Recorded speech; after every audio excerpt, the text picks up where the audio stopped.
Hi guys, my name is Ray with Positively Ray, where we talk about finding positivity in life and in parenting. In today's video, I'm going to talk to you about postpartum depression and the 10 daily habits that I adopted to overcome it. Stay tuned till the end to catch an exclusive blooper reel. Now, for those of you that don't know, I struggled with postpartum depression for about a year and a half after I had my son. If you want to hear more about that story, click on the link in the description down below to hear about my postpartum depression. Number 1, waking up early. I am a proud night owl, and if somebody had told me a couple years ago that today I would look forward to waking up at 6 o'clock in the morning every morning, I would tell them that they were nuts. But it's true. I've been doing it for a few years now, and there's something about having that extra hour or so before my son wakes up to myself that really changes how the rest of my day. Now I have more time in my day to accomplish my goals, and starting the day off with a little bit of me time, not too bad. Comment down below if you are a night owl or a morning bird and how that affects your day. Number 2, working out. So now that you're waking up early and you have all this free time on your hands, it's time for you to start working on your New Year's Eve goals. That's right, I'm talking about exercise, people. So get those legs moving, go for a walk, do some squats, meditate if you know how. I sure as heck don't. 10, 20, 30 minutes, it doesn't matter how long. Huffington Post has this amazing article, and I'll put the link down in the description below so you guys can check it out, that says that there are 13 mental health benefits to exercise. And the top 3, these 3, it reduces stress, it boosts happy chemicals, and it boosts your self-confidence. Number 3, healthy breakfast. The Mental Health website of America states that you should never skip breakfast, and that makes sense. If you think about it, unless you're eating in your sleep, your body just went through 8 hours without any nourishment. It's starving. And if you skip your first meal, it will lead to fatigue and feelings of brain fog. But if you do decide to eat a healthy meal, it helps to refuel your body, your brain, and give a kick in the boot of your metabolism. Kickstart your metabolism. Woo!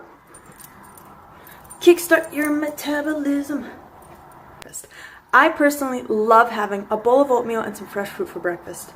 Anything too heavy makes me feel icky and just want to climb right back into bed. So follow your workout with something healthy, delicious, and filling that makes you look forward to it.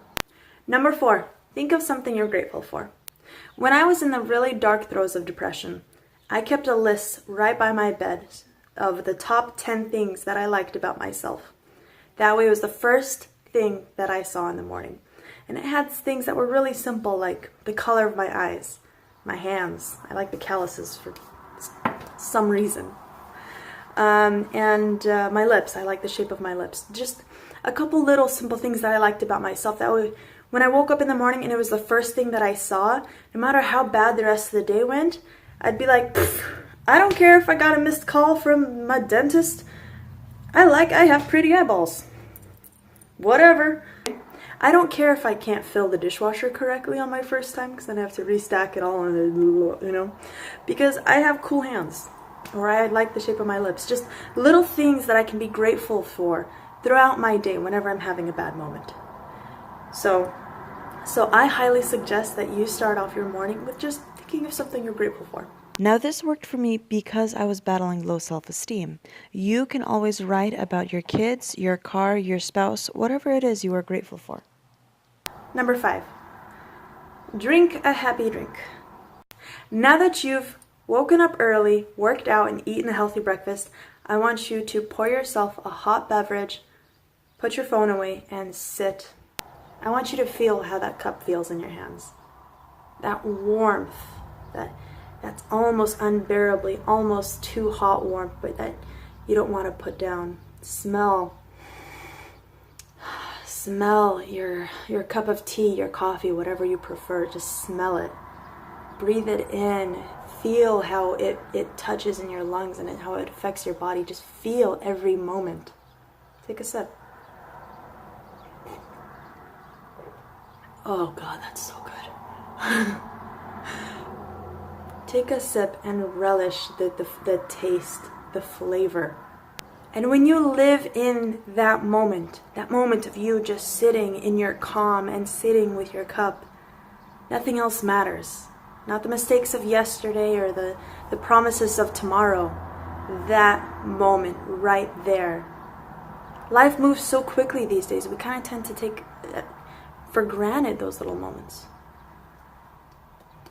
But one thing with depression is that once you come out of it, you appreciate those moments even more, those happy little moments. So appreciate them. Number 6, half an hour of no technology. What is the first thing that you do when you open your eyes in the morning? Do you automatically reach for your phone and start scrolling through social media like I do? When the first thing that your brain experiences in the day is negativity from news outlets or drama from Facebook, it shapes the outline of how your brain works for the rest of your day. So every morning I set an alarm for half an hour and set my phone aside.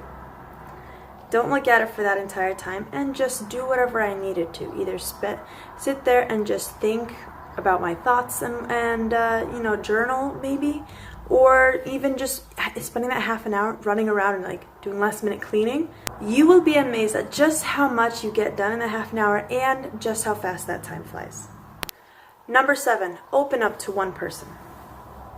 We all find life overwhelming sometimes, and when you have depression, it's isolating. So call someone up today, but make sure that person is supportive without being enabling. And what do I mean by that? Ask yourself these 3 questions. Number 1, does this person lift your spirits and make you feel hopeful for your future? Number 2, are they going to support you if you make changes to your life that are for your better? And number 3, are they going to hold you accountable for the promises you make to yourself? If you said yes to these 3 questions, then congratulations, you have found your positive support person. My husband is my PSP, and when I was going through postpartum depression, there were days where I didn't want to get out of bed. I wanted to be in my pajamas all day, and I wanted to eat junk food. I didn't want to care for myself. I didn't care for myself because I didn't think that I mattered all that much. On those days, my husband was the one that kicked my butt out of bed, told me to go put on some adult clothes, and made me eat a salad. So find someone who will worry about you when you can't worry about yourself. Make someone's day. Spread positivity with you wherever you go. Smile at a stranger, compliment a cashier. You might be having a bad day, but you don't know what they're going through. They might be going through something really, really bad and really negative, and your compliment saying, hey, I like your hat, or hey, you have some beautiful eyeballs. Just anything silly like that. Make somebody smile, make somebody laugh, make somebody feel appreciated and seen. Remember, be the change that you want to see in the world. If you feel like the world needs to be more positive, it starts here. Go to bed early. So by now you've woken up early, you've had a long day of being productive and positive. So go to bed early. Turn off the television, put your phone on the charger outside of your room. That way you're not tempted to stare at your screen until you pass out. Tired yet? Read a book. Talk to your spouse. Write tomorrow's to-do list. Write a journal of what went well today and what you're grateful about. But spend that hour or so right before bed not staring at a TV screen. Turn off your brain, relax, just enjoy the moment. Enjoy the evening. Therapy! Even if you do follow all these daily habits, you might need some extra help, and there's nothing wrong with that. So don't be afraid to visit a therapist. In today's culture, there is a negative stigma on people who visit therapists, almost as if we view people who see a therapist as the craziest of people, and admitting that we need to see a therapist is admitting that we are one of those craziest of people. We all need help sometimes, and it's okay to admit it. Seeing a therapist does not mean you are broken, or that your brain is messed up, or that you're going to be committed to a psych ward. In fact, my experience with my therapist was so positive, uplifting, and life-changing that if I ever need to see a therapist again, I'm looking forward to it. If you like this video, feel free to like it. And if you enjoy funny and silly videos about finding positivity in life and parenting, subscribe. I post videos every Thursday. If you don't use YouTube a lot, don't worry. I also have an Instagram and a Facebook account where I post about my daily adventures as a pregnant stay-at-home mom who's just trying to live positively. I did it. I did it. What? That was gonna be the hardest one. I struggled with that. Okay. We all... Traffic, oh my god. Ugh. I'm blah blah blah. Whoa. Hello. Energy. Blah blah. Traffic. Politics.